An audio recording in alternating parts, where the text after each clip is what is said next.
Hi everyone, I'm doing a solo video for discussion 7 this week.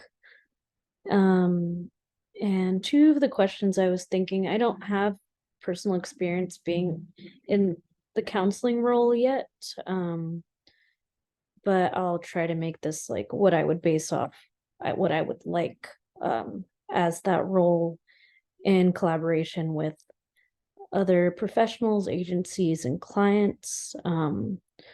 So two of the, sorry, reading the options. Two of the questions I would choose is how can we monitor and evaluate the progress and outcomes of this collaboration, and how can we respect each other's expertise and boundaries? First, I would want to figure out what the communication style would be in this collaboration. Like, do we prefer, like, what setting do we prefer? Like, how does that other person communicate? Do they need more support? Do they want it to be more straightforward? Do they want it to be more of a back and forth until we have a set plan? Like, is it, yeah, something set in stone necessarily, or something that's able to have like a progress? Like, how can we monitor and evaluate? Well, I know with clients themselves will be a lot of those assessment paperwork type situations. I personally would like to do that sort of assessment thing when working with other like professionals and agencies. I was actually just doing a discussion for my psychopharmacology class and talking about that collaboration between like a primary care doctor, a psychiatrist, and yourself, and what type of communication would come up, especially when you're figuring out each person's role. I think maybe figuring out where the gaps in your knowledge can be filled with their knowledge and vice versa is super important.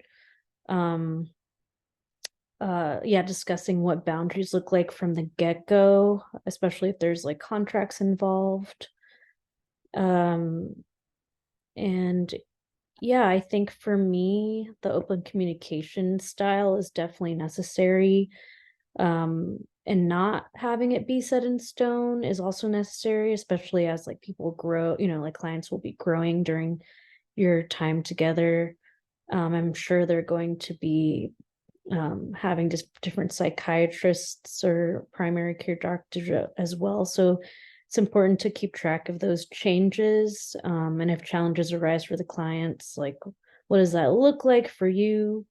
So I think as far as those question goes, like it could go a lot for a lot of these questions. I like the idea of providing feedback and support, just because, especially at the beginning, it's going to be a lot of trial and error, I'm sure.